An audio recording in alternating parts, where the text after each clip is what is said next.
ओम शांति। अक्सर हमने देखा है और सुना है अध्यात्म वर्ड या स्पिरिचुअलिटी को सुनते ही हमारे मन मस्तिष्क में एक ही एज ग्रुप सामने आता है, जो आप समझ सकते हैं मैं किस एज ग्रुप की बात कर रहा हूँ। जो हम बात करते हैं अराउंड 50-60 वाले।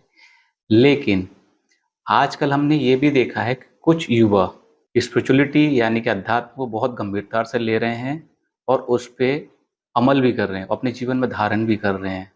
तो ऐसी ही एक शख्सियत हमारे साथ हैं, बीके कबीर भाई, जो कि एक ऐसी लाइफ को छोड़कर आए हैं जो काफ़ी चकाचौंध वाली थी, पैसे वाली थी, कह सकते हैं नाम, शोहरत, इन्होंने वो सब त्याग करके स्पिरिचुअलिटी में आए। तो हम बिना कोई समय व्यर्थ किए मिलते हैं बीके कबीर भाई से, उन्हीं से जानते हैं कि कैसे उनका इस अध्यात्म में आना हुआ, क्या रीज़न था कि उन्होंने क्या यहाँ पे पाया। तो शुरू करते हैं आज का ये अध्याय। कबीर भाई जी, आपका स्वागत ओम है। शांति। ओम शांति। कबीर भाई जी, जैसे मैंने अभी कहा कि हम लोग ये जब स्पिरिचुअलिटी वर्ड सुनते हैं या हम युवाओं में बात करते हैं तो लोग कहते हैं अरे भाई अभी छोड़ दो, ये हमारा भी नहीं, ये तो 50-60 के बाद देखा जाएगा, अभी तो पैसा छापने दो। राइट। बट हमने देखा है, आपकी कुछ क्लासेस भी हमने देखी और सुनी है, और ये भी फाइंड आउट किया है कि आपका एकदम से अध्यात्म में आना हुआ। तो ऐसा क्या जीवन में आपके घटित हुआ कि जो उसमें आपको रुचि आई और इसमें आना हुआ? जीवन में ऐसा कुछ बड़ा तो घटित नहीं हुआ था। मतलब क्या हुआ था कि मुझे याद है 2014 में सब कुछ बहुत अच्छा चल रहा था। हम मॉडलिंग कर रहे थे और अच्छे प्रोजेक्ट भी कर रहे थे। साथ में स्टार प्लस के साथ भी काम किया था। काम के हिसाब से सब कुछ ठीक था, लेकिन मन स्थिर नहीं था। मन थोड़ा बेचैन रहता था, एक बेचैनी सी बनी रहती थी। पता नहीं, ऐसा लगता रहता था कि व्हाट इज लाइफ, लाइफ क्या है एक्चुअल में, मैं यहाँ आया क्यों हूँ और मैं कौन हूँ। मेरे मन में ना अक्सर एक प्रश्न आता था कि हम कहाँ से आए हैं और हम मृत्यु के बाद कहाँ जाते हैं। ये बात तो आती थी, लेकिन उस चीज को मैं दबा देता था। बस चुप करो, ये अभी तुम्हारी उम्र नहीं है। जैसे कि आपने कहा ना, तुम्हारी उम्र नहीं है ये सब जानने की, तुम अभी पैसा कमाओ। तो वो मैं करता था, लेकिन एक बेचैनी मन में बनी हुई थी। और एक प्रॉब्लम जैसे होता है ना, कभी दोस्ती में कोई झगड़ा हो जाना या कोई रिलेशनशिप्स में थोड़ा बहुत होना, तो उनके कारण उन दिनों में थोड़ा अपसेट था। अब जिम जाते थे, मॉडलिंग करते थे, तो जिम बहुत पैशन के साथ करता था। तो बहुत ज़्यादा पैशन था मुझे वर्कआउट करने का, तो बहुत पैशन से कर रहा था। लेकिन करते करते मन में यही प्रश्न घूम रहे थे, what is life, what is life, what is life. बार बार ये होता है, बार बार ये होता है, बार बार ये होता है। कभी कोई धोखा देता है, कभी कोई कुछ कर जाता है, कभी कोई कुछ कर जाता है। मतलब क्या है, मैं जानना चाहता हूँ। ये सब मेरे मन में चल रहा है।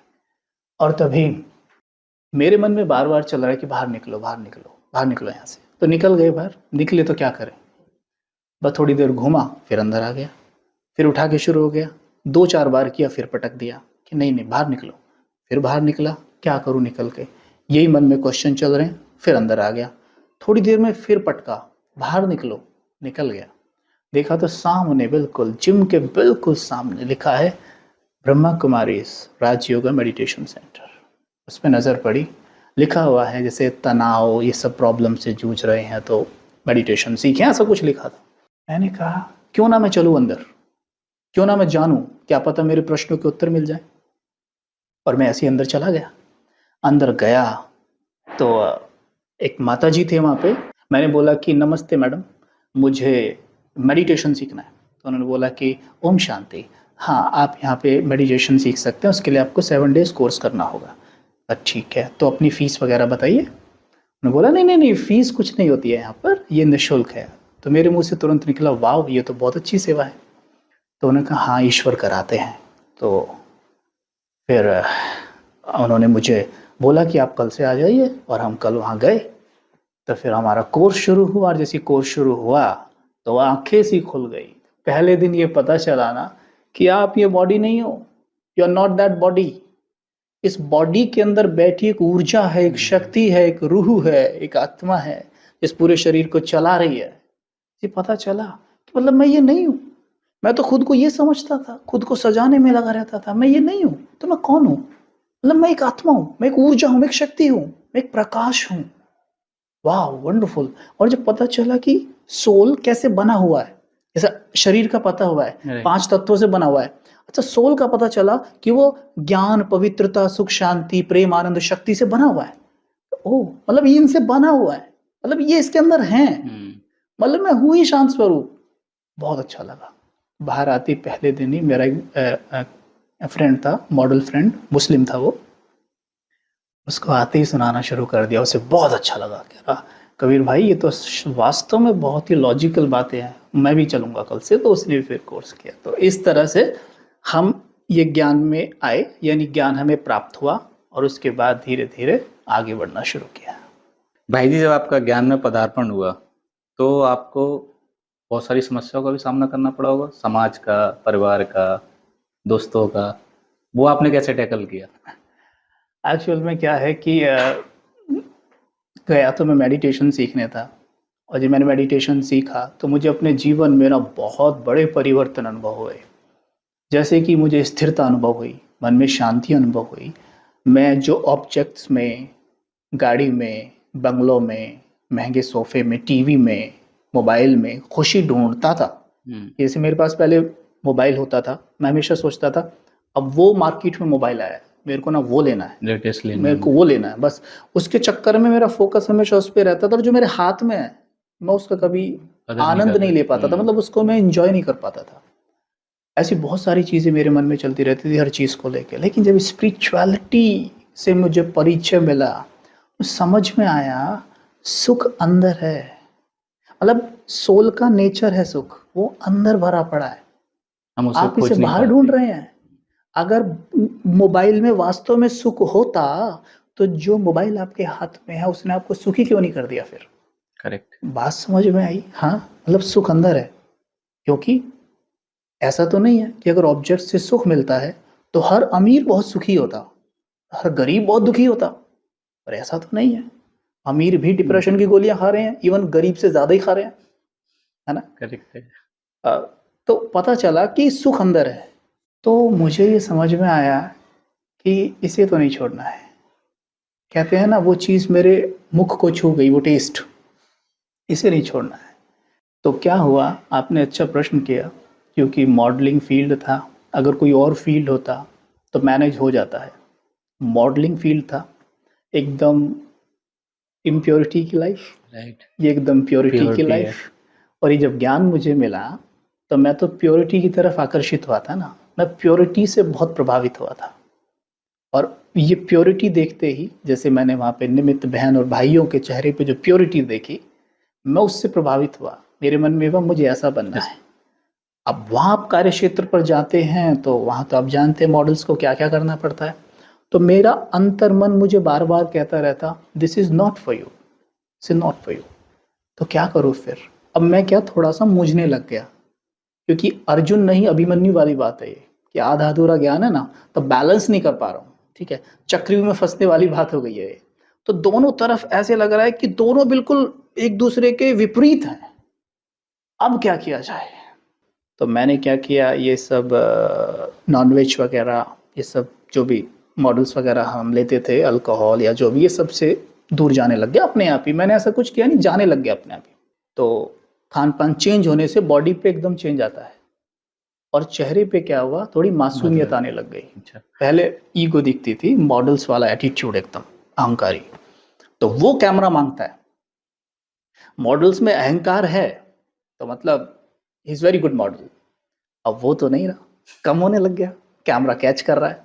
अब कैमरा कैच करे तो बोले कि ये फोटो किसके हैं, ये जो आपके पोर्टफोलियो में, कि ये आप ही के है ना? हाँ, लेकिन अभी क्यों नहीं दे पा रहे हैं? मेरी समझ में नहीं आया कैसे। अभी मॉडल्स के साथ शूट कर रहा हूँ, फीमेल मॉडल्स हैं, उनके साथ अनकंफर्टेबल हो रहा हूँ। पहले नहीं होता था, पहले तो बहुत एटीट्यूड में रहता था। तो मुझे ना प्रोजेक्ट्स मिलने बंद हो गए, और कई बार ऐसा हुआ कि मुझे शूट से ही निकाल दिया गया बीच में ही। तब टफ टाइम आया मेरे जीवन का, लेकिन एक चीज़ मैंने कभी नहीं छोड़ी, और वो थी ये, मैं जान गया था कि शक्ति यहाँ भरी पड़ी है। ये तो जस्ट एक रोल है, मॉडलिंग का तो मैं रोल कर रहा हूँ, और दुनिया में रोल बहुत सारे हैं। पेट भरने के लिए कोई और रोल किया जा सकता है, पर इसके सुख को, इसके टेस्ट को नहीं गंवाना है। तो उस चीज़ को लेके हम आगे बढ़ते ही रहे फिर, बढ़ते रहे। भाई जी, हमने ये भी सुना है कि जब आप ये ट्रांजिशन पीरियड में थे, हम्म, तो आपको काफ़ी स्ट्रगल से गुजरना पड़ा। हाँ ये आपके 1-2 किस्से मैंने शायद सुने भी हैं, वो आप कब शेयर करेंगे कि किस जैसे खाने-पीने की आपको काफ़ी दिक्कत भी हुई आई, या जब ज्ञान में आए तो बाबा का एक नाइट वाला आपने कोई एग्ज़ाम्पल भी दिया था। हाँ, वो हुआ था। मैंने कहा ना कि मुझे प्रोजेक्ट्स मिलने बंद हो गए थे, तो घर तो बोल नहीं सकता था कि भाई पैसे भेज दो। शर्माती थी। मॉडल बनने के लिए भेजा है ना, बाबा बनने के लिए थोड़ी ना भेजा है। लोग तो ये सोचते स्पिरिचुअलिटी मतलब बाबा बन वाह, गया, वाह! तो बाबा बनने के लिए थोड़ी ना भेजा है। कैसे मांगो, उनसे तो नहीं मांग सकता। अब कोई सेविंग नहीं, मॉडल्स का क्या, जितना कमाया उतना उड़ाया, सेविंग तो कुछ है नहीं। समय वो आ गया कि जेब में कोई पैसा नहीं था। अब क्या करें, तो क्या करें। उस समय पर क्या हो गया था मेरे साथ कि मैं पैसे किसी से उधार ले भी नहीं सकता था। एक लज्जा सी आती थी। नो नो नो नो, वो कहते हैं ना, शिव बाबा ने कहा है ना मुरलियों में कि मांगने से मरना भला है। मांगना भी नहीं है, क्योंकि जब आप नए नए होते हैं ना, तो मुरली में आए महावाक्य को आप हूबहू उठाते हैं। ठीक है, तो उसमें मैंने हूबहू उठाया, मांगने से मरना भला है, ये परमात्मा ने कहा है, तो मैं मांगूंगा तो किसी से हो नहीं। तो फिर क्या करेगा, क्योंकि उसने मुझे चुना है। मैं कल तक मॉडलिंग कर रहा था, अच्छा खासा मॉडल था, आपने मुझे चुना है कि मरने के लिए तो चुना नहीं है, तो आप कुछ ना कुछ जुगाड़ जरूर करेंगे। दिन गुजरने शुरू हो गए, 1 2 3 4 5, बिना कुछ खाए केवल पानी पे चल रहा हूँ। 7 दिन हो गए, 8 दिन हो गए, पानी पे चल रहा हूँ। लेकिन इस दौरान एक चीज़ और हो रही है। घर से 5 किलोमीटर आना जाना काउंट करें तो 5 किलोमीटर बैठेगा। एक गीता पाठशाला थी जो मुंबई में लोखंडवाला सेंटर से कनेक्टेड थी। वहाँ पे हमें सेवा का अवसर प्राप्त था, आत्माओं को कोर्स कराना और ये सब। तो वहाँ हम बाय वॉक जाते थे, बाय वॉक आते थे, क्योंकि अभी बाइक में पेट्रोल डलाने के लिए पैसे ऐसे नहीं नहीं थे। थे, तो बाय वॉक जाना, बाय वॉक आना, पेट में अनाज नहीं था। गुड़गुड़ होना, क्योंकि खाली है पेट, दम निकल रहा है। सड़क पे चलते हुए संकल्प चल रहा है कि कुछ भी मिल जाए खाने को, बस किसी तरह मिल जाए, खा लूं, पर जेब में कुछ नहीं है, पर चल रहा हूं। पता नहीं कहां से पावर आ रही थी। मैं अपने जीवन में कभी भी, तब तक मैंने जीवन में कभी एक दिन फास्ट तक नहीं रखा था। कभी भी मुझे ये नहीं पता था कि फास्ट रख भी सकता हूँ क्या मैं। और कुछ घर वालों ने कह के माइंड की प्रोग्रामिंग कर रखी थी कि ये तो भूखा रह ही नहीं सकता है। तो मेरी पक्की प्रोग्रामिंग थी कि मैं तो भूखा रह ही नहीं सकता। तो अब ये जब चल रहा हूँ, चल रहा हूँ, आ रहा हूँ, जा रहा हूँ, आ रहा हूँ, जा रहा हूँ, डेली डेली जा रहा हूँ। एक दिन क्या हुआ, आई गेस ये 8वां दिन होगा, बैठा हूँ, कोर्स करा रहा हूँ, बाहर से बहन जी की आवाज़ आई, कबीर भाई यहाँ पे टोली रखी है, स्वीट्स को टोली कहते हैं, स्वीट्स रखी हैं, आप लेंगे। मैंने बोला हाँ दीदी लूंगा, मेरे लिए रख लेना। क्योंकि मुझे एक उम्मीद जागी कि मुझे कुछ मिल सकता है, तो मैंने बड़ेपन में बोला कि दीदी आप रख दीजिए, मैं कोर्स करा के आ रहा हूँ। तो क्या हुआ, दीदी ने रख दिया। अब कोर्स कराने के बाद मैं निकला, मैंने कहा लाओ दीदी कहाँ है। दीदी ने बोला अरे कबीर भाई वो तो वो माता उठा के ले गई। मैंने कहा, ये तो हो गया, "त- मुँह को आया हाथ में नहीं, हाथ को आया मुँह को ना लगा। हाँ, तो मन में ये रह गया कि अभी पेपर बाकी है।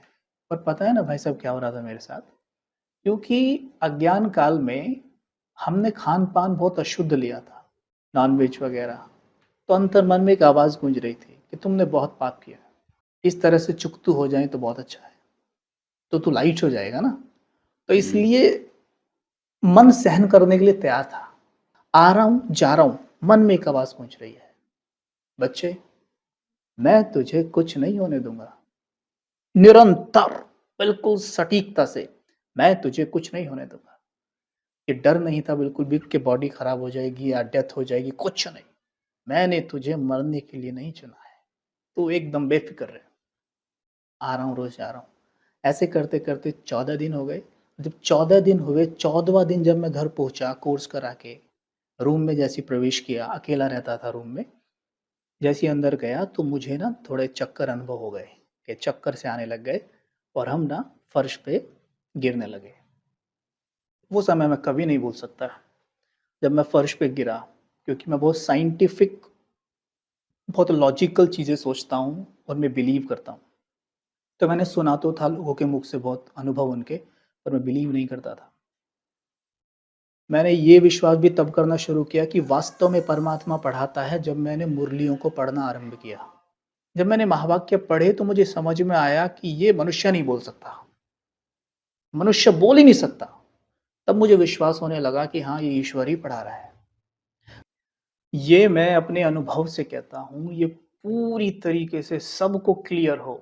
मैं तो कहता हूँ विश्व में हर एक व्यक्ति को, हर एक आत्मा को ये क्लियर हो।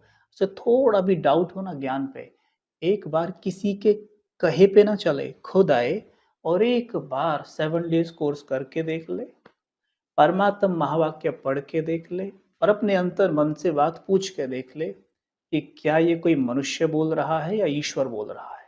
कुछ फिर बाकी बचेगा ही नहीं, इतनी क्लैरिटी है। अब जब मैं गिर रहा था तो मैंने अनुभव किया कि नीचे बाप दादा का हाथ है, और क्योंकि जब मैं गिरा तो मैं धड़ाम से नीचे गिरना चाहिए था ना, बिल्कुल है। मैं तो आराम से लेटा, बिल्कुल बिल्कुल स्लो मोशन में गया नीचे। और लेटने के बाद मेरे अंतर मन में एक आवाज आई, अभी आपके मोबाइल में 50 पैसे हैं। मतलब मतलब 14 दिन से ये याद भी नहीं था कि मोबाइल में बैलेंस है। बैलेंस है। याद आया, अरे मोबाइल में 50 पैसे बाकी हैं। ओह! मतलब बेहोश स्थिति में याद आया। तुरंत आगे बढ़ाया मोबाइल और सिस्टर को फ़ोन लगाया, लौकिक सिस्टर। वो भी मुझसे थोड़ा-थोड़ा ज्ञान सुनती थी उन दिनों और वो भी ज्ञान में थी लगभग, कह सकते हैं आप। उसको बताई सारी बात और उसने तुरंत वहाँ से कुछ प्रबंध किया। वहाँ से फिर धीरे-धीरे आगे बढ़ना शुरू हुए और फिर धीरे-धीरे आगे बढ़ते हुए समय के साथ-साथ ये समझ में आ गया, मॉडलिंग मेरे लिए नहीं है, मैं 2 रोटी के लिए कोई और काम कर लूँगा, क्योंकि ज्ञान ईश्वर ने बहुत दिया है हर तरीके से, तो कहीं और कर लेंगे। तो फिर नोएडा आ गए और नोएडा में आके पिताजी के साथ जो भी बिज़नेस वगैरह में हाथ देना और ये सब करते हुए अभी चल रहे हैं। लेकिन भाई जी आपने छोड़ दिया कि चलो मॉडलिंग छोड़ के मैं ज्ञान में आ जाता हूँ। लेकिन आज के जो हम युवा पीढ़ी देखते हैं या हम अपने आप को ही देखते हैं, हम ये भी देखते हैं हमें गृहस्थ जीवन भी जीना है, पैसे भी जोड़ने हैं अपने आने वाली अगली वाली पीढ़ी के लिए और ज्ञान को भी धारण करना है। तो हम दोनों को बैलेंस कैसे करें? Very nice question. देखिए, पहली बात तो ये कि मैंने मॉडलिंग छोड़ के मैं ज्ञान में नहीं आया। मैं ज्ञान में आया तो मॉडलिंग छूटी। छूट गई। का मतलब क्या है कि मैं पत्थरों से खेल रहा था। मैं पत्थरों से खेल रहा था। मेरे दूसरे हाथ पे किसी ने हीरे रख दिए और मैंने हीरों से खेल के देखा, तो मुझे समझ में आया कि ये मेरे लायक नहीं है, वो मैंने छोड़ दिया। तो मॉडलिंग मुझसे छूट गई। मैंने छोड़ी नहीं, छूट गई। तो ये बात। दूसरी बात, मैंने आपसे ये कहा कि वो छोड़ा, तो मैं ऐसा नहीं हूँ कि मैं सड़कों पे माँग के खा रहा हूँ या मैं जंगल में चला गया। मैं उसकी जगह पर वो बिज़नेस कर रहा हूँ, जिसमें मुझे ये सब चीज़ों का ज़्यादा झेल-माल नहीं करना पड़ रहा है ना? दूसरी बात, आपने कहा कि बैलेंस कैसे करें? देखिए, एक माँ और बच्चे के उदाहरण से इसे समझते हैं। एक माँ का बच्चा होता है छोटा-सा, माँ उस बच्चे को दूध पिलाती है। दूध पिलाने के पश्चात उसे खिलौने देती है खेलने के लिए। विचार करिए, माँ केवल बच्चे को खिलौने दे, और खिलौने भी कौन से? कोई कनाडा से लाया हुआ है, कोई अमेरिका से लाया गया है, कोई ऑस्ट्रेलिया से लाया गया है, कोई कहीं से, कितना भी कॉस्टली क्यों ना हो। खिलौने पड़े हैं बच्चे के पास, लेकिन बच्चे को बस दूध ही नहीं पिलाती माँ। तो आपको क्या लगता है कि वो बच्चा उन खिलौनों को एंजॉय कर पाएगा? नहीं करेगा। उनसे वो सुख प्राप्त कर पाएगा? नहीं ना, कभी भी नहीं कर पाएगा, राइट? लेकिन अगर माँ उसको दूध पिलाती है, दूध पिलाने के बाद उसे खिलौने देती है, तो तब वो एंजॉय कितना करेगा। एंजॉय करेगा ना। राइट। ठीक एक बच्चा हमारे पास है, वो बच्चा है हमारा मन। अब जो एजुकेशन हम इसे देते हैं ना, वो एजुकेशन क्या करती है, इसके लिए खिलौने लेके आती है। मैं ये नहीं कह रहा हूँ, खिलौनों के खिलाफ नहीं हूं मैं। करेक्ट। खिलौने जरूरी हैं बच्चे के लिए। खिलौने लाइए, आप महंगी गाड़ी लाइए, बंगलो लीजिए, सब कुछ करिए, कपड़े खूब खरीदिए, खूब सब कुछ खाइए, लेकिन इस बच्चे को दूध तो पिलाइए, भोजन तो कराइए। इस बच्चे को दूध और भोजन आता है स्पिरिचुअल एजुकेशन से। वो एजुकेशन जो स्कूल में प्राप्त होती है, वो लेके आती है खिलौने। खिलौनों से बच्चा बिना दूध पिए खेल नहीं सकता है। करेक्ट, बहुत बढ़िया। तो मैटर ये है कि अगर आप चाहते हैं कि आप बहुत खुश रहें या आपके पास धन आए, खूब आएगा भाई, खूब आएगा, आप दूध पिलाइए पहले इसे। ओके। दूध मतलब स्पिरिचुअल एजुकेशन दीजिए जो मुझे यहाँ आके समझ में आई है। मैंने तब से वो देना शुरू किया है और शिव बाबा साथ हैं, सब तरह से भरपूर किया है बाबा ने। तो भाई जैसा हम सब जानते हैं कि जो फ़िल्म इंडस्ट्री की लाइफ़ है, काफ़ी चमक चमक वाली है, पार्टीज़ होती हैं, ये सब हम लोग टीवी पे भी देखते हैं, जनरली सुनते हैं। आप भी सब उसी रास्तों से गुज़रे होंगे। तो फिर उस लाइफ़ से इसमें कैसे ट्रांज़िशन हो गया एकदम से? कैसे छूट पाया ये सब? मुझे याद है और आपको सुन के हँसी भी आएगी बहुत। एक बार क्या हुआ कि हमारा 7 डेज़ कोर्स पूरा हो गया था। 7 डेज़ कोर्स पूरा होने के बाद हम दीदी जी से पूछ रहे थे कि आप कैसे मेडिटेशन करते हो? उन्होंने बोला हुँ, कि मैं 2 से 5 ऐसे-ऐसे करती हूँ। तो मैंने कहा ही था कि मैं उनकी प्योरिटी को देखकर, पर्सनैलिटी को देखकर मेरे मन में ख़्याल आया था कि मुझे ऐसा बनना है। तो मेरे मन में वो तभी पक्का हो गया कि मैं भी 2 बजे उठूँगा।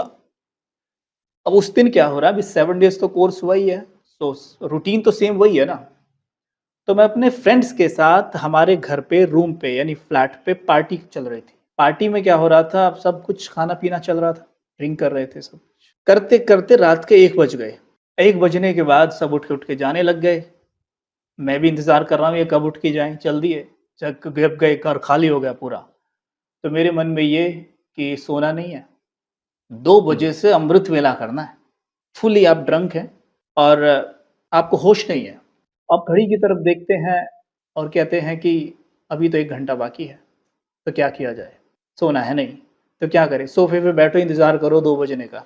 2 बजे तक इंतज़ार करो, करते रहे, 2 बज गए जाके चेहरा धोया और आके बेड पे बैठ गए आलती-पालती लगा के। आगे बाबा का वो कास्केट होता है ना, वो लगा हुआ था। अब वो हम ले आए थे ना कोर्स के दौरान लगा हुआ था, उसके सामने ऐसे बैठ गए और पता नहीं उस दिन क्या हो रहा था भाई साहब, बहुत डर लग रहा था। बहुत इतना कभी डरता नहीं हूँ, उस दिन बहुत ड डर रहा था, बहुत ज़्यादा। एक्चुअल में डर रावण रहा था अंदर का, हुँ, राम से। अंदर का रावण उस राम से डर रहा था कि वो करके उल्ट-सुल्ट खा पी के तो मेरे सामने बैठा है। ना बैठने में हर्जा नहीं है, पर डर रहा था। कोई बात नहीं, पर बैठा रहूँगा, 2 से 5 बैठना है, बैठा रहा। क्या हो रहा था मुंबई में उस दिन बारिश आ रही थी और बहुत तेज़ हवा चल रही थी। एकदम क्या हुआ खिड़कियाँ बंद थी और मैं बहुत डर रहा था। सामने से मुझे ऐसा लगा जैसे आवाज़ आ रही है, ये सब छोड़ दे। मेरी आर्ग्यूमेंट शुरू हुई, कैसे छोड़ दूँ? छोड़ दूँ, मेरे करियर का क्या होगा? इतनी मेहनत करके यहाँ तक पहुँचा हूँ, मेरी तो बॉडी ख़राब हो जाएगी, मुझे कौन शूट देगा? मैं तो करियर ख़राब हो जाएगा, मैं नहीं छोड़ूँगा। फिर बहुत डर रहा हूँ, फिर आवाज़ आई, छोड़ दे। मैंने कहा मैं नहीं छोड़ूँगा, छोड़ दे।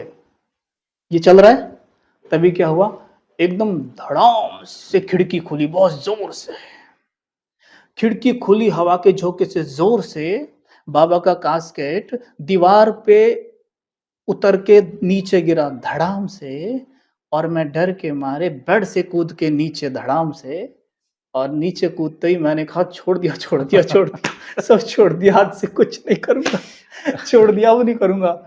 और यकीन मानिए उसके बाद से मैंने ये चीज़ें फिर कभी नहीं की दोबारा। वैसे उस वक़्त जब करता था ना, गिल्ट तो बहुत फ़ील होता था, होता पर है। इतना फ़र्म था ना बिलीफ सिस्टम कि अगर ये नहीं तो क्या? अब कभी सोचा थोड़ी ना था जीवन ऐसा बन जाएगा। तो राइट। देखिए, तब हम ये सोचते हैं अक्सर मन में आता है, मैं सबसे कहूँगा आपके मन में भी अक्सर ऐसा आता है कि हम ये करेंगे तो इसका क्या? ये करेंगे तो इसका क्या? ऐसा कुछ नहीं है। आप केवल अपनी उँगली उसे पकड़ा कर देखिए, उसे जादूगर कहते हैं, उसे सर्वशक्तिमान कहते हैं। वो ऐसे-ऐसे रास्ते आपको सुझाएगा, इतना आगे बढ़ाएगा, आप कल्पना नहीं कर सकते हैं। तो अभी अब तक तो ये हो गया कि आपने छोड़ दिया। लेकिन जब आपके परिवार तक एक खबर पहुँची होगी, भाई ये तो गया था मॉडल बनने, ये तो सब छोड़-छाड़ के बैठ गया है। फिर वहाँ से क्या रिएक्शन आने शुरू हुए? ऐसा हुआ था कि जब हमें ज्ञान मिला ना, तो ज्ञान मिलते ही मॉडलिंग को स्किप नहीं किया। हुँ, ज्ञान मिलने के 2 साल बाद तक हमने मॉडलिंग किया है। पर क्योंकि मैंने कहा ना चुनाव करके करने लग गया, यहाँ पे थोड़ा मेरे को कुछ करना नहीं पड़ेगा।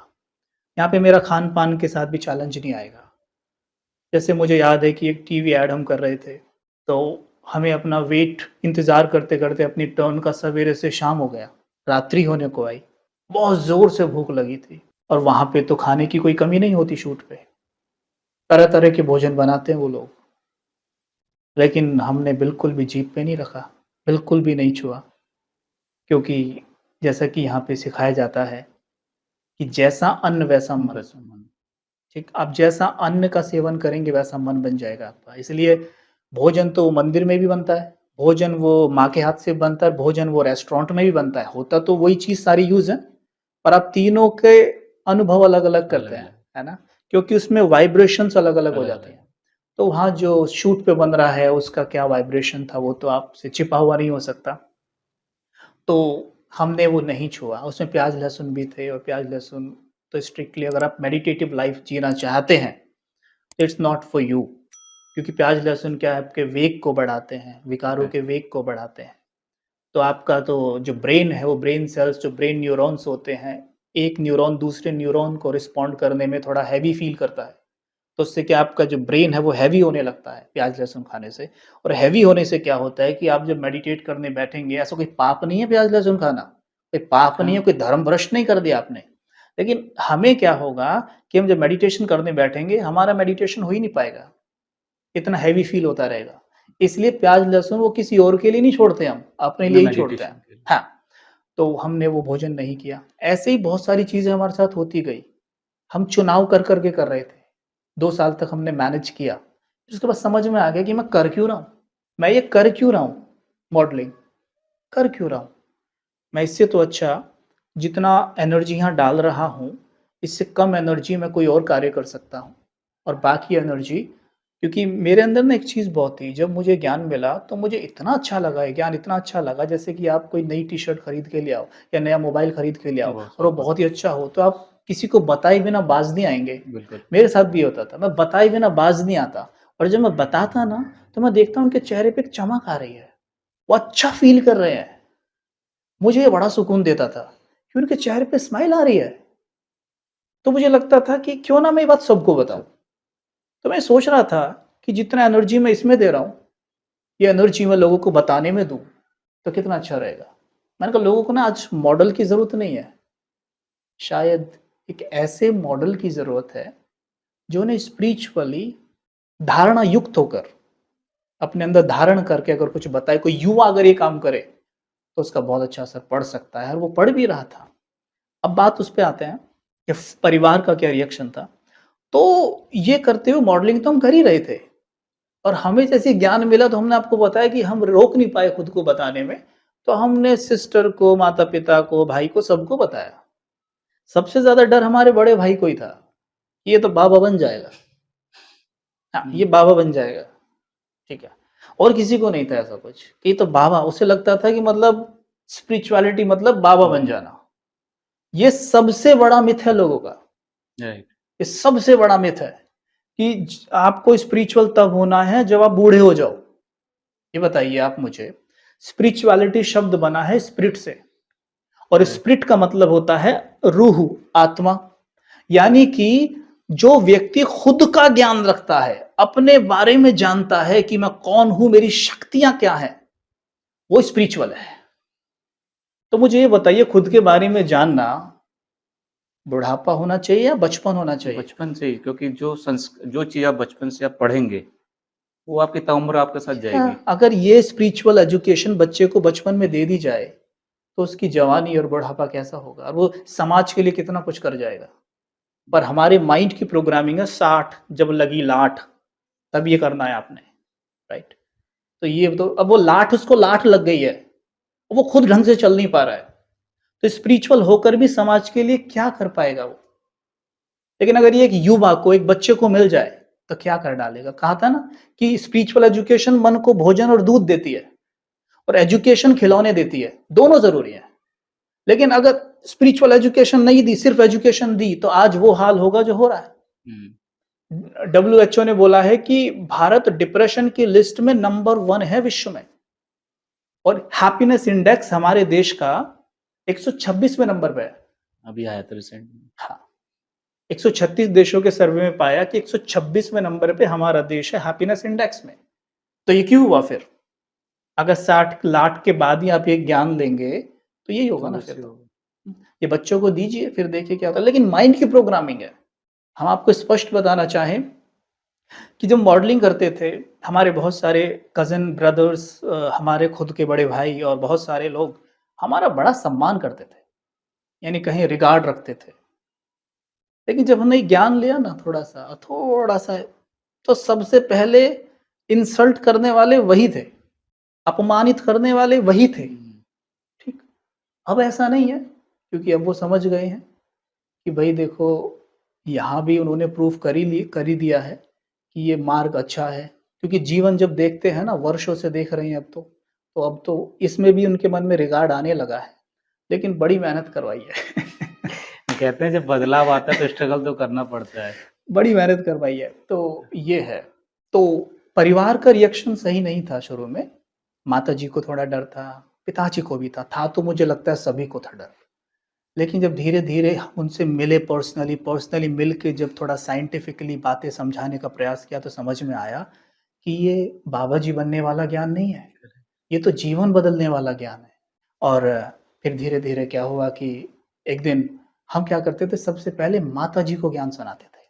माताजी उन दिनों बस पूछो मत आप, ये समझ लो जो दुनिया की सारी ज़िम्मेवारी माताजी के सिर पे ही है। अब यहाँ होती तो बहुत हँसती। हाँ, सारी ज़िम्मेवारी स उन्हीं के सर पे है, चेहरे पे लिटरली 12 बजे होते थे, बड़ी दुखी, बहुत परेशान। मैं उनका दुःख देख के उनको सोचूँ सबसे पहले इनका कल्याण करना है। तो उनको ज्ञान सुनाए, सुनती जाए, लेकिन सुनते-सुनते अंदर उसके ये चिंता कि ये तो बाबा ना बन जाए, कहीं शादी के लिए मना ना कर दे। मन में ये डर चल रहा है। पिताजी को नहीं सुना रहा हूँ अभी, पिताजी इधर से जाते, उधर से जाते, देखते जाते, इसे क्या बता रहा है जो मुझे नहीं बताता। मैं उसके लिए एक भूमिका तैयार कर रहा हूँ कि पिताजी को मौका देख के बताऊँगा। भाई को बता रहा हूँ तो भाई आर्ग्यू कर रहा है। भाभी को बता रहा हूँ, भाभी कह रही है मेरा तो एक ही देवर है, उसकी शादी नहीं होगी तो मेरे तो अरमान सारे ऐसे रह जाएँगे। बड़ा शॉकिंग लगे, मतलब कैसी सोसाइटी और समाज बन गया है कि देखो, जो उनके लिए महत्वपूर्ण चीज़ है, उसे छोड़कर उनके लिए दूसरी चीज़ें ज़्यादा महत्व की हैं। हमने उस हिसाब से अपना परिवेश हाँ, बना रखा है। हाँ, उनकी गलती नहीं है। हम्म, उन्हें ये विरासत में मिली हैं चीज़ें। उन्हें सिखाई गई हैं बचपन से कि ये चीज़ें ज़्यादा महत्वपूर्ण हैं।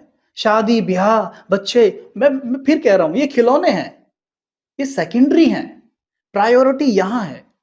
लेकिन जब एक दिन क्या हुआ, अब आप सुनिए आगे, ये मज़ेदार है बात। पिताजी को देखा एक दिन हमने, पिताजी घूम रहे थे। हम गए, हमारा पिताजी के साथ बड़ा फ्रेंडली नेचर रहा है शुरू से। पिताजी के काँधे पे हाथ रखा बड़े प्यार से और बोला कि आओ, आपको ना एक बहुत अच्छी चीज़ बताता हूँ आज। कहते हैं हाँ, बताओ, बताओ। बैठ के सीधा डायरेक्ट सृष्टि चक्र उठा के स्वास्तिक को समझाते हुए, वो परमात्मा शिव के भक्त पहले से रहे हैं, परमात्मा शिव की महिमा करते हुए, ये बताते हुए उनको केवल 10 मिनट स्वास्तिक समझाया। 10 मिनट में आत्मा ज्ञान के अंदर, 10 मिनट में ज्ञान में आ गई। उनको निश्चय बैठ गया, उन्होंने वहीं कह दिया कि अगर भगवान आएगा तो इसी समय आएगा, वरना आएगा ही नहीं। मुझे बड़ा आश्चर्य हुआ कि इतना पक्का निश्चय इतनी जल्दी कैसे हो सकता है? मुझे लगा शायद कोई भ्रम है। लेकिन हुआ क्या, वो तभी से डेली मुरली सुनने लग गए। हाँ। वो मुरली सुने और माताजी क्या करे, कान में उँगली लगाकर, रात को मुरली सुनते थे, वो लेटी होती थी, कर कान में उँगली लगा के सो जाएँ, क्योंकि उसमें कुछ विनाश की बातें आती हैं। और जब विनाश की बातें आती तो माताजी भी बताती हैं, हँसती हैं कह के कि मैं सोचती कि अभी तो नया घर बनाया है, बताओ इसका क्या होएगा? अभी तो नया घर बना, इसका क्या होएगा? तो ये सब उनको लेके बड़ा वो था। हाँ, अब मेरे को लेके तो चिंता थी। अब देखो क्या हुआ, एक दिन क्या हुआ, हम बैठ के मेडिटेशन कर रहे थे रात को, तो पिताजी हमारे पास आके बोलते हैं, "ये कबीर, देखना वो आपकी जो माताजी हैं, आपकी माँ हैं, उनको कोई प्रॉब्लम है, कुछ देखना आके, शायद सो नहीं पा रही हैं, क्योंकि वो बीमार चल रही थी उन दिनों।" तो मैं गया, मैंने कहा क्या हुआ? कहती मेरे को दम घुट रहा है, ऐसा हो रहा है, मैं तो बस गई। ठीक है। मैंने कहा ठीक है, आप एक काम करिएगा, हम आपको जैसा बोले वैसा करते जाइएगा। कहती हाँ ठीक है करूँगी। कब सीधे लेट जाइए, लेट गई। हमने तुरंत क्या किया, शिव बाबा से मन ही मन बातें शुरू कर दी कि बाबा आज मौका है, आज मौका है, आप इन्हें टच करिए, ये मौका है। देखो आपने कहा है ना, वो महावाक्य आते हैं ना कि मुझे कोई याद करे दिल से तो मैं तुरंत वहाँ हाजिर हो जाता हूँ। मैंने वही लाइन मार दी कि आपने कहा ना बच्चे, जब भी मेरी ज़रूरत पड़े तो मुझे याद करना, मैं आ जाऊँगा। आ जाइए, प्लीज़ आ जाइए। आ गए। मैंने उनसे शुरू कर दी बातें। मैंने बोला कि आप लेट जाइए, अनुभव करिए कि आपका शरीर का हर एक अंग धीरे-धीरे लाइट का बनता जा रहा है। जैसे बल्ब चमकता है लाइट का, ऐसा पूरा बॉडी बनता जा रहा है, आप हल्के होते जा रहे हैं, मस्तक के बीच में एक बल्ब चमक रहा है। ऐसे हम कमेंट्री देते गए, आप अनुभव करो कि आप इस लाइट के शरीर से बाहर निकल के धीरे-धीरे ऊपर उठने लगे हो, ऐसे करने लगे। करते-करते वो सो गई। हम चले गए यहाँ से, सो गई, कोई बात नहीं। सवेरे उठ के बोली, उठते ही, "कबीर कहाँ है?" तो कहती है, वो पापा ने बोला, "उधर है।" तो कहते हैं, "हाँ, हाँ, मुझसे बुलाओ।" तो मैं गया, "और रात क्या किया था तुमने?" मैं कह रहा कि ये किया था। कहती, "मेरे को इतना अच्छा अनुभव हुआ, इतना अच्छा अनुभव हुआ, मेरे को ऐसा लगा कि जैसे मेरा शरीर नीचे पड़ा है और मैं छत तक उठ गई हूँ।" मैंने कहा, "वाह!" कहती, "ये मुझे भी सिखा क्या है?" वो कोर्स ज्ञान में आ गई, दोनों ज्ञान में आ गए। सिस्टर तो पहले से सपोर्टिव थी ही, तो वो तो बहुत अच्छी ज्ञान में है आज, है ना? रही बात बड़े भाई की, वो सहयोगी है। तो धीरे-धीरे हमारे सब सहयोगी बनते चले गए। पिताजी और चाचा 2 भाई हैं और उनकी फैमिली पूरी, और ये फैमिली आज केवल बड़े भाई को छोड़ के, बड़ा भाई पूरा सहयोगी है, तो आप उसे भी कह सकते हो, विरोधी नहीं है बिल्कुल भी, है ना? पूरा सहयोगी है, तो सब टोटल सभी ज्ञान में है, कोई भी नहीं बचा है। चाचा, चाची, पिताजी, माताजी, उनके 3 बेटे और इधर हम, सिस्टर के युगल और उनके सास-ससुर, जो भी टोटल जो संपर्क में आते गए, बाबा सब पे रंग लगाते चले गए और सब आज टोटल सभी ज्ञान में हैं। तो सबके सब ही पूरी तरह सहयोगी हैं। कहीं से इतना सा विरोध नहीं है किसी रिलेशन में कि आप क्या कर रहे हैं। अच्छा भाई जी, अभी आपने बहुत सारी चीज़ें अब बताई, लेकिन कई बार ऐसा होता है ना कि कोई ऐसी चीज़ होती है हमारी स्मृति में, जो हम ताउम्र नहीं भूलते। कोई ऐसा किस्सा हो जाता है, चाहे वो ज्ञान को लेके, चाहे भक्ति को लेके। ऐसा कोई किस्सा कहाँ आपके ज़हन में अभी भी याद हो कि जिसको याद आते ही ना, एकदम से लगता है यार ये जीवन में कभी जाना ही नहीं चाहिए था? हैं तो कई ऐसे, लेकिन एक जो बहुत अच्छा है वो मैं बताना चाहता हूँ। हमें कोर्स हो गया, ज्ञान में आ गए। ज्ञान में आए हुए तकरीबन 1 डेढ़ महीना हो गया और हमने ये निश्चय किया था कि बैलेंस बनाने के लिए हम सेवा केंद्र पर 2-3 दिन जाया करेंगे और बाकी के दिन घर से कर लिया करेंगे। हमने ये सोचा। अब क्या हुआ कि एक दिन सेंटर पे गए, तो दीदी ने कहा कि कबीर भाई, हमारे यहाँ पे ना कुम्हारों की भट्टी है, आपको ना वहाँ जाना चाहिए। घाट के ऊपर आई थिंक, या वहाँ सेंटर है बड़ा, उस पे भट्टी है, आपको वहाँ जाना चाहिए। तो मैंने कहा कि मैंने बहाना देने का सोचा, मैं बच जाऊँगा। मैंने कहा कि नहीं, आई एम बिज़ी, मैं बिज़ी हूँ उस वक़्त। बोला, नहीं, दीदी कह रही है ना आपको जाना है। मैंने कहा चलो ठीक है, आपने कहा तो ज़रूर जाएँगे। हम पहुँच गए कुम्हारों के साथ, वहाँ पहुँचे। हमें नहीं पता था भट्टी क्या होती है। हमने कहा कि कुम्हारों से, भाई ये भट्टी क्या होती है? बोला कि भट्टी भट्टी होती है कि अभी हम क्या करेंगे, 10 बजे से सवेरे 4 बजे तक, 5 बजे तक निरंतर मेडिटेशन करेंगे। मैंने बोला 5 बजे तक? भाई देखो, मैं तो आधे घंटे बैठ सकता हूँ, उससे ज़्यादा मैं नहीं बैठ सकता। कोई बात नहीं कबीर भाई, आप आधे घंटे बैठना और फिर आप सो जाना। मैं कहा ठीक है, ओके फाइन।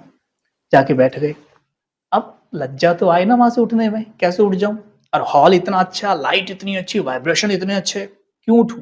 बैठा रहा, बैठूँगा मैं भी, जब ये बैठ सकता है, ये बैठ सकते हैं, मैं क्यों नहीं बैठ सकता? 10 से 11 बज गए, 11 से साढ़े 11, साढ़े 11 से 12 बज गए। मुझे नींद आ रही है पर मैं उठ नहीं रहा हूँ। मैं ऐसे बैठा हूँ, फिर बैठ जाता हूँ, फिर यूँ बैठा रहा हूँ। अभी क्या होता है सुनो ध्यान से। वहाँ ना सीलिंग पर स्पीकर लगे हुए थे। जब मेरे तीसरा झटका खाया मैंने, आवाज़ आई, परमात्मा महावाक्य। परमात्मा की आवाज़ पहली बार सुनी मैंने। ये तो जानता था कि परमात्मा पढ़ा रहे हैं। आवाज़ पहली बार सुनी, और आवाज़ क्या थी? उनकी ड्रिल लगा दी ना उन्होंने। पहले तो कमेंट्री म्यूज़िक से चल रहा था, लेकिन अब जो आवाज़ थी, इतनी पावरफुल आवाज़। मैं तो सुन के दंग रह गया, जैसे कि पूरे कहते ना, रोम रोम को भेदती चली गई आवाज़। इतनी पावरफुल आवाज़। एक बार हल्का सा डर सा भी लगा सुन के। तो इतनी पावरफुल आवाज, और उसमें वो महावाक्य कभी नहीं भूलता, वो आवाज, अच्छा तो बाप कहते हैं, ये लाइन, अच्छा तो बाप कहते हैं, तो क्या कहते हैं, एक सेकंड में अशरीरी हो सकते हो? मैंने कहा हो गया, एक सेकंड में अशरीरी हो गया भाई, क्योंकि इतनी बेहतरीन पावरफुल आवाज थी वो कि भूल गया मैं शरीर है भी, मुझे बिल्कुल याद नहीं शरीर है भी, नहीं, बिल्कुल नहीं याद। एकदम से रोंगटे खड़े हो गए कि रों ऐसे गूस बॉम्ब्स हो गए, और अशरीरी बिल्कुल, और इतने प्रेम के आंसू निकले, मैं आपको क्या बताऊं, ऐसे बह निकली आंखों से आंसू, और मन में एक आवाज गूंज रही थी कि तू कौन है, तू कौन है जिसे भगवान स्वयं अपना परिचय दे रहा है, तू कौन है जिससे भगवान बातें कर रहा है, वो जिसके लिए मंदिरों में इतनी लाइनें लगती है, मस्जिदों में 4-5 कितनी बार वो होती है, नमाजें होती हैं, लोग अजान करते हैं, कितना भूखा रहते हैं, चर्च में प्रार्थनाएं होती हैं, वो तुझे अपनी आवाज सुना रहा है, तू है कौन, तो कितना खास है, कितना विशेष है। और ये सोचूं और आंखों से आंसू निकले बड़े प्यार के, विश्वास ना हो। जब ब्रेक हुआ तो उठ के आया, सब जा रहे थे अंदर, मैं उनके पीछे पीछे चल रहा हूँ, चलते चलते विश्वास तो हो नहीं रहा है, बड़ी खुशी हो रही है, चल रहा हूँ ऐसे रोबोट की तरह। ऐसे ही जब लॉटरी लग जाती तो विश्वास नहीं होता, तो एक भाई से पूछ लिया कि भाई ये किसकी आवाज थी, पता है वैसे, फिर भी पूछा किसकी आवाज थी, उसने बोला बड़े सिंपल तरीके से, बाबा थे, बाबा ही तो थे। मैंने कौन से बाबा? शिव बाबा। हाँ हाँ भाई, वही तो सारा काम करा रहे। मैंने कहा शिव बाबा, भगवान की आवाज थी? हाँ। अरे बाप, मैंने कहा भगवान मुझे, फिर खुशी में आंसू निकले। मतलब मेरी आंखों से कितने आंसू गिरे होंगे उस वक्त, मतलब बहुत ज्यादा। ऐसे लग रहा था कि जो अज्ञान काल में जितने भी पाप हुए हैं ना, सब उन आंसुओं से बह रहे हैं, और आत्मा एकदम लाइट होती जा रही है, धूती जा रही है। वो वाक्य मैं कभी नहीं भूल सकता। कितने प्रभु मिलन वाले थे आंसू। ये वो पक्का वाला हो गया। एक चीज और है, मेरा बाबा मिलन एक ही हुआ है, ठीक है, बाबा से मेरा प्रथम और अंतिम वही मिलन था 2016 आई थिंक, यस 2016 31 दिसंबर। उसके बाद बाबा नहीं आए, और मेरा जाने का टर्न था 2017 जून में। दीदियों ने तय किया था 2017 जून में जाएंगे, और मुंबई को 2 वो मिले थे चांसेस, एक बार दिसंबर में जाने का, एक बार जून में जाने का। तो मैंने कहा ठीक है कोई बात नहीं, जून में चले जाएंगे। लेकिन जैसे ही सब निकलने शुरू हुए जाने के लिए दिसंबर में, मेरे अंदर से आवाज आए मेरे को भी जाना है, मेरे को ये कि फिर मैं जवाब दूं नहीं जून में नहीं, अभी जाना है, जून में अभी जाना है। मैं दीदी को जाके बोला, बड़ी दीदी को, दीदी मेरे को ना बाबा मिलन में भेज दो ना प्लीज। तो दीदी ने मेरे को थोड़ा सा लॉ यूज करते हुए बोला, नहीं ऐसे नहीं होता है, आपको बोला ना जून में जाना है, ऐसे नहीं होता है। मैंने कहा नहीं दीदी प्लीज मेरे को जाने दो, मेरे को जाने दो। क्या हो गया कबीर भाई, इतना जिद क्यों कर, मेरे को जाना है, मेरे को जाना है, मेरे को जाना है। बच्चे की तरह अड़ गया मैं। दीदी ने बोला नहीं अब जून में जाइएगा ना। मैंने कहा दीदी अगर जून में बाबा ना आए तो बोले ना बाबा भी कहीं नहीं जा रहे। मैं बोला आप गारंटी दे सकते हैं? नहीं गारंटी तो नहीं दे सकते, बट अभी नहीं जाएंगे। बट प्लीज दीदी मेरे को जाने दो। तो उन्होंने मेरे को जाने दिया।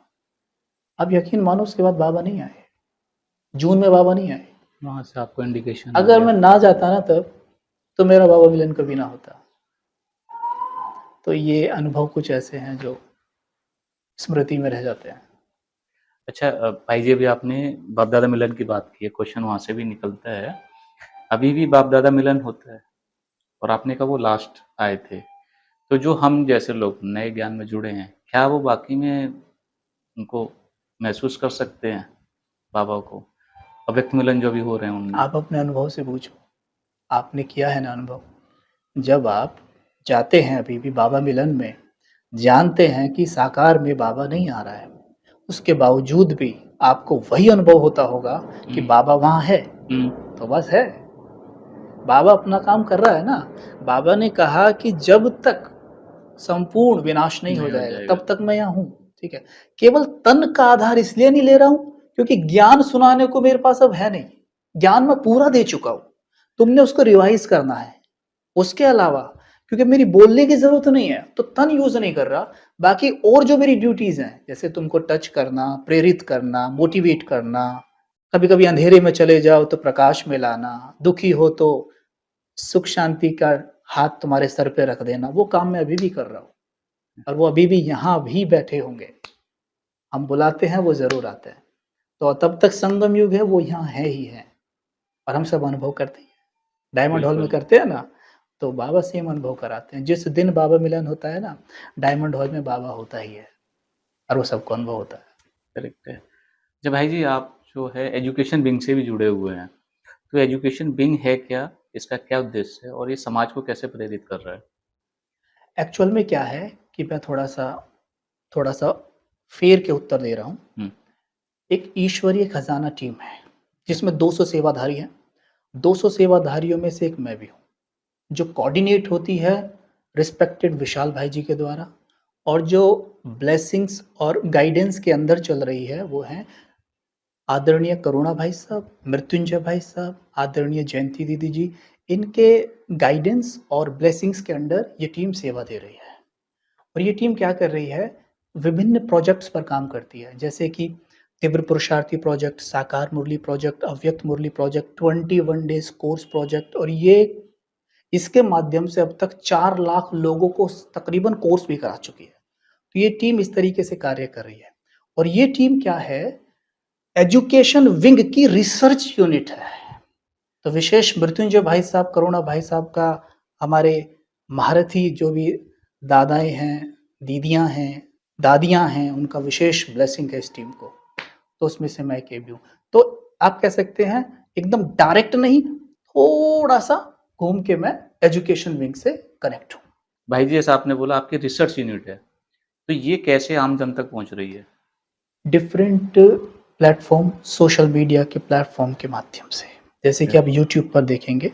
यूट्यूब पर आपको ईश्वरीय खजाना जो चैनल है, राइट, आप उस पे, जिस पे आप कह भी रहे थे आते ही कि भाई जी मैं अमृत वेला योग किया, वो आप ईश्वरीय खजाना चैनल पे आपको अमृत वेला मिल रहा है।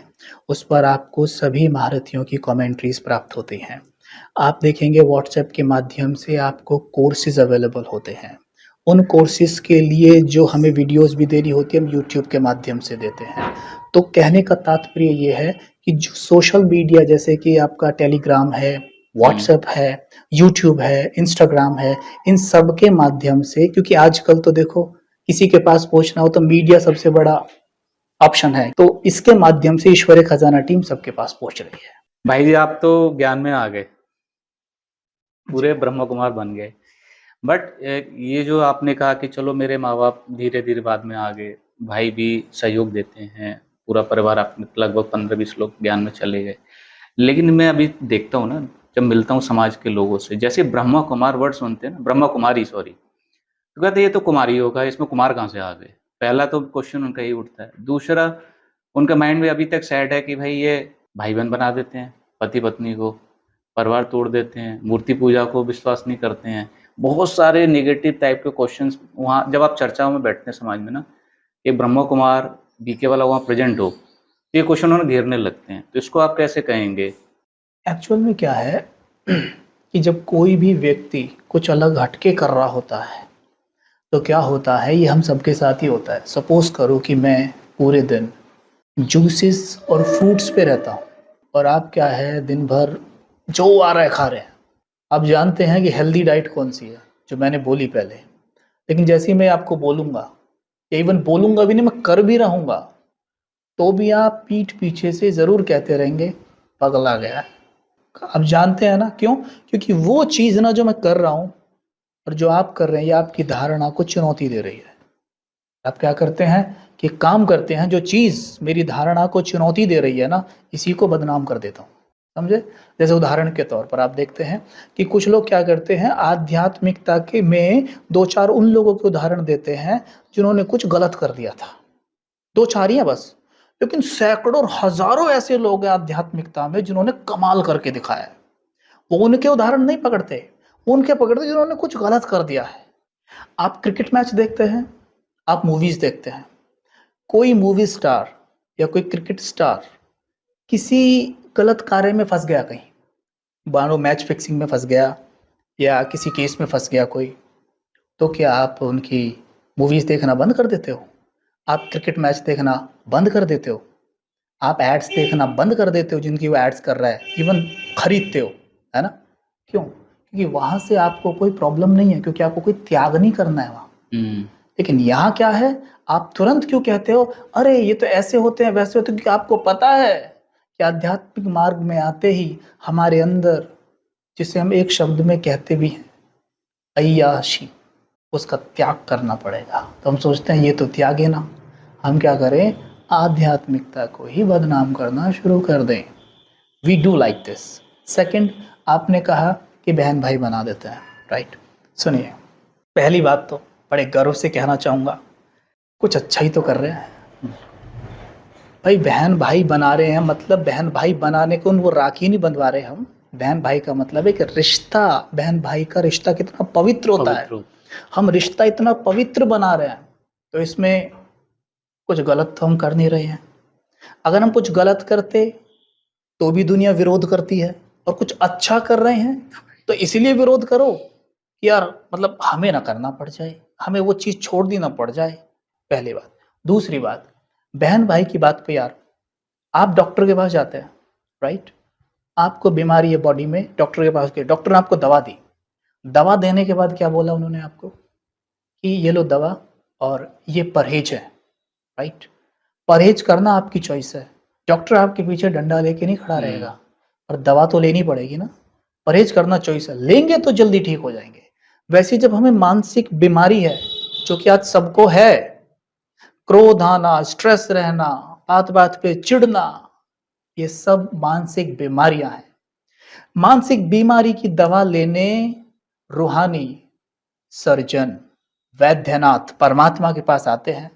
परमात्मा हमें ज्ञान रूपी दवा देता है और परहेज के रूप में बता देता है कि भैया अगर प्योरिटी धारण करोगे ना तो जल्दी बीमारी चली जाएगी। Now choice is yours. Brahma Kumari इसका डंडा लेके आपके पीछे खड़े कि आपको पवित्र रहना ही है, आपको ब्रह्मचर्य का पालन करना ही है। नो, कोई ऐसा यहाँ कुछ कहा ही नहीं जाता, केवल परहेज बताया जाता है। चॉइस आपकी है, करोगे अपने तो लिए, आपका नहीं कल्याण। करोगे तो भी अपने लिए, तो ऐसी मिथ की तो कोई बात ही नहीं है। और यही क्या, आध्यात्मिकता का मार्ग ही ऐसा है, आप कहीं भी चले जाओ, प्योरिटी को तो सर्वोपरि प्राथमिकता पे रखा ही जाता है। अच्छा भाई जी, ये तो हो गया, हमने कहा कि ब्रह्मा कुमारी में परमात्मा ज्ञान चलता है। साथ में हम ये भी देखते हैं कि मेडिटेशन पे बहुत फोकस किया जाता है। तो आज हम देख रहे हैं हम काफ़ी स्ट्रेस हैं, टेंशन में हैं। तो मेडिटेशन का हमारे दैनिक जीवन में क्या महत्व है और हमें क्यों करना चाहिए ये? तन को फिट रखने के लिए हम भोजन लेते हैं और फिर एक्सरसाइज करते हैं। मन को फिट रखने के लिए हम ज्ञान रूपी भोजन लेते हैं, राइट? ज्ञान रूपी भोजन लेने के बाद हमें मेडिटेशन रूपी एक्सरसाइज करनी होती है, तो मन फिट हो जाता है। अगर मैं केवल भोजन ही करूं और एक्सरसाइज बिल्कुल ना करूं तो क्या होगा? अब सोचिए, कोई व्यक्ति केवल भोजन करता रहे और एक्सरसाइज ना करे तो वो थुल-थुल हो जाएगा। राइट। ठीक वैसे ही मन है, आप ज्ञान लेते रहो, जो कि आज तो आपको पता ही है बिखर रहा है चारों तरफ से। लेकिन उस ज्ञान को अगर जुगाली ना किया जाए, जुगाली को कहा जाता है मेडिटेशन, मेडिटेशन।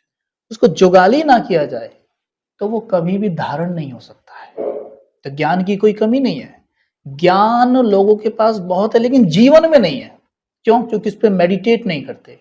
मेडिटेशन एक वो विधि होती है जिसमें हमारा सबकॉन्शियस माइंड एक्टिव होकर, या कहूँ सबकॉन्शियस माइंड तो वैसे 24 घंटे एक्टिव रहता है, लेकिन कॉन्शियस माइंड उस वक्त शांत हो जाता है।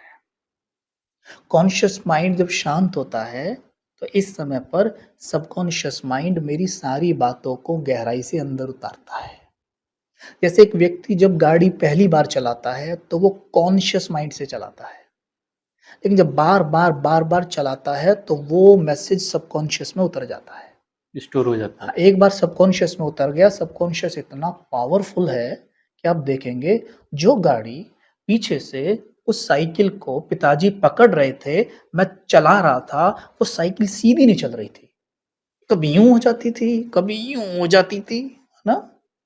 और पूरी जान लगा रखी थी मैंने। और आज मैं बात कर रहा हूँ, मैं कुछ और सोच रहा हूँ, पीछे से किसी ने नहीं पकड़ी हुई है, मैं एक हाथ से चला रहा हूँ, साइकिल सीधी दौड़ रही है। सोचो 2 टायर हैं उसमें बस, बैलेंस गजब का। This is the power of subconscious mind. एक बार वो बात सबकॉन्शियस तक उतर तो जाए, फिर उसका कमाल देखो। तो जो एक ज्ञान है ना, मेडिटेशन के माध्यम से सबकॉन्शियस के अंदर पहुंच जाता है। जैसे पहुंचता है तो इसका इधर से पहुंचना, और अंदर तो सबकॉन्शियस के अंदर तो माल भरा ही पड़ा है, तो इसका पहुंचना, उस माल को जगाना। तो मेडिटेशन भाई जी हमें कब और कैसे करना चाहिए? हमेशा करना चाहिए। बट इवन इसका अभी कोई भी हम कर सुटेबल, रहे हैं। इसका कोई एक्चुअल सुटेबल में टाइम? बेस्ट टाइम है। जैसे कि एक बात है, याद रखिएगा, ये मन बड़ा वीआईपी है और हमें ना अच्छा खासा नचा लेता है ये। तो किसी वीआईपी से अपना काम कराना हो ना, तो शुरू-शुरू में उससे ना उसके समय अनुसार मिलना पड़ता है। ऐसी ये वीआईपी माइंड है। तो इस वीआईपी से ना आपको अगर अपना काम करवाना है, तो शुरू में इससे इसके समय अनुसार मिलना पड़ेगा। बाद में क्या होगा, आप इससे हमेशा मिलते रहेंगे। तो सवेरे और रात्रि को जब हम सोने जाते हैं, रात्रि को जब सोने जाते हैं ना, तो धीरे-धीरे, क्योंकि जैसे अंधकार बढ़ने लगा है ना, अंधेरा, तो अंधेरा जब बढ़ने लगता है ना, धीरे-धीरे हमारे ब्रेन में यहाँ पर पीनियल ग्लैंड होती है। पीनियल ग्लैंड से धीरे-धीरे मेलाटोनिन नाम का हार्मोन निकलना शुरू हो जाता है। ये नींद का हार्मोन होता है। मतलब ये मन को गहरी शांति में ले जाने वाला हार्मोन होता है। आपने कई बार देखा होगा कि कोई व्यक्ति कब से लेटा हुआ है और ऐसा उस पे बस तो करने को कुछ नहीं है अभी, फिर भी उसे नींद नहीं आ रही है। बिल्कुल। मेलाटोनिन नहीं बन रहा है, उसकी कमी हो गई है। मेलाटोनिन अंधेरे में बनता है, अंधेरे में इसका ग्राफ बढ़ता जाता है, ठीक? जितनी काली रात उतना मेलाटोनिन हाई। तो मेलाटोनिन बनना शुरू हुआ जैसे ही, तो मन शांत होने लगा। शांत होने लगा तो मतलब क्या हुआ, ये कॉन्शियस माइंड अभी वहां डिस्टर्ब करने को नहीं, ये नींद में जा रहा है। राइट। और सबकॉन्शियस तो हमेशा जागृत रहता ही है, तो मैसेज सीधा उसके पास जाता है। तो ऐसे में आप अगर अच्छी-अच्छी बातें शुरू कर दें, जैसे कि मैं मस्तक के बीच चमकती एक मणि हूँ। मैं ये देह हूँ ही नहीं, मैं इस देह को चलाने वाली एक शक्ति हूँ। मैं भगवान का बच्चा हूँ। जो शक्तियाँ, जो गुण ईश्वर में है, वो सब मेरे अंदर है। मैं देख रहा हूँ कि वो गुण जाग रहे हैं और उनकी शक्तियाँ चारों तरफ फैल रही हैं।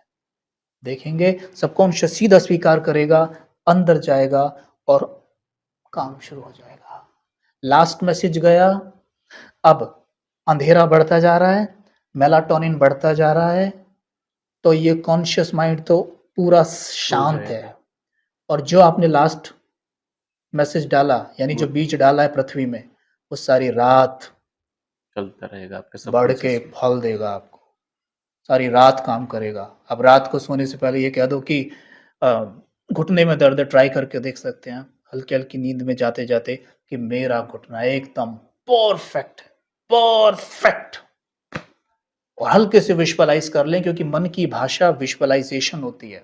हल्के से विजुअलाइज करें कि मेरा घुटना एकदम परफेक्ट है, मैं देख रहा हूँ, मैं सीढ़ियों पे दौड़ रहा हूँ, नाच रहा हूँ, कूद रहा हूँ, उछल रहा हूँ, आई एम परफेक्ट, मेरा घुटना perfect. You will see the magical result. एकदम हीलिंग फास्ट हो जाएगी, तो फास्ट हीलिंग होगी बहुत जल्दी से। फिर आप सवेरे उठेंगे, अबे कम है, कम है, कम है, को फील होगा कम है।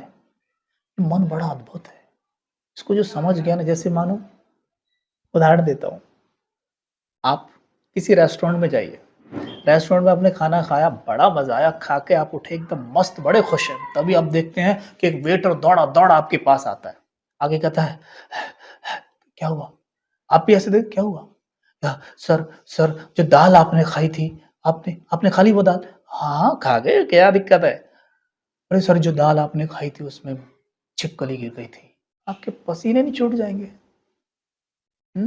आपका चेहरा लाल नहीं पड़ जाएगा, पीला पड़ जाएगा, आप हो सकता है बेहोश होकर गिर जाएं, आप वॉमिटिंग करेंगे ढेर सारी, बार बार करेंगे ना, तभी पीछे से एक वेटर दौड़ता हुआ आता है, कहता अरे अरे कुछ नहीं हुआ, everything is fine, okay fine fine fine. Sir क्या हो? कुछ नहीं सर। अरे सर, जिसमें छिपकली गिरी थी वो दाल तो फेंक दी गई थी, तो नई दाल आई थी। मैं समझता हूँ 1 मिनट में आप वापस नॉर्मल हो जाएंगे, बिल्कुल। जबकि आपने दाल खाई नहीं छिपकली की, बस मैसेज दिया मन को और मन ने क्या हाल कर दिया आपका। Mind is such a powerful weapon we have to take care of it. Okay. बहुत पावरफुल वेपन है हमारे पास, we have to learn the art to use it. फिर सेम टेक्निक सवेरे, जब सवेरे सो के उठते हो, जिसको हम ब्रह्म मुहूर्त अमृत वेला कहते हैं, इस समय पर क्या होता है, 2 हार्मोन्स का मिलन होता है। क्या होता है, मेलाटोनिन जा रहा है और कोर्टिसोल आ रहा है। ओके। 2 हार्मोन है, एक दूसरे से संगम कर रहे हैं। This is the right and greatest time to reprogram your subconscious mind. Right, ये आ जा रहा है, ये आ रहा है, ये सही समय है आपके माइंड को अच्छे अच्छे मैसेज देने का। क्यों?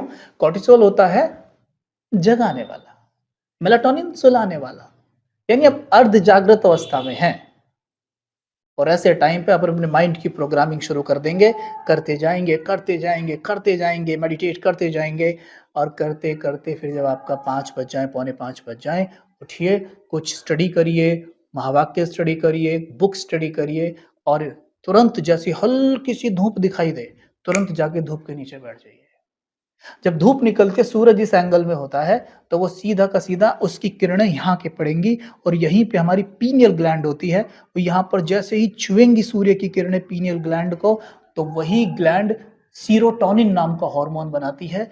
सीरोटोनिन होता है खुशी का हार्मोन। पूरे दिन मूड इतना मस्त रहेगा, आप कहेंगे बड़ा मजा आ रहा है। इसीलिए जो लोग ब्रह्म मुहूर्त जागते हैं, जो राजयोग मेडिटेशन करते हैं, जो परमात्मा से उठ के कनेक्शन बनाते हैं, they are very energetic, very powerful, and at the same time उनके चेहरे पे गजब का ग्लो होता है। क्यों? क्योंकि इस समय पर जब ये हो रहा था, मेलाटोनिन जाना, कोर्टिसोल आना, इस समय पर वायुमंडल में नेसेंट ऑक्सीजन होता है, जो ऑक्सीजन हमारे होमोग्लोबिन से मिलकर ऑक्सी होमोग्लोबिन बना देता है। और ऑक्सी होमोग्लोबिन बनने से क्या होता है, हमारे चेहरे का ग्लो बढ़ता है, आंखों का नूर बढ़ता है, हमारी मेटाबॉलिज्म, इम्यूनिटी सारी बढ़ जाती है, हमारा शरीर एकदम फिट एंड फाइन रहने लग जाता है। तो ये बहुत ही शानदार चीज है, जो ज्ञान है ना परमात्मा देते हैं, पूरी साइंस है, अद्भुत, इसको समझना जरूरी है।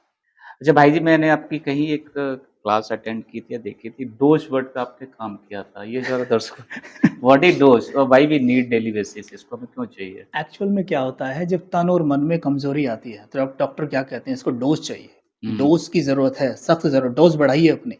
हम भी पहले नहीं जानते थे, लेकिन डोज का वास्तविक मतलब है कि डी माना होता है डोपामाइन, ओ माना ऑक्सीटोसिन, एस माना सीरोटोनिन, और ई माना एंडोर्फिन्स। माना ये 4 मुख्य हार्मोन हैं जो आपके मन की खुराक है। डोपामाइन की कमी से क्या होता है, डिप्रेशन, निराश।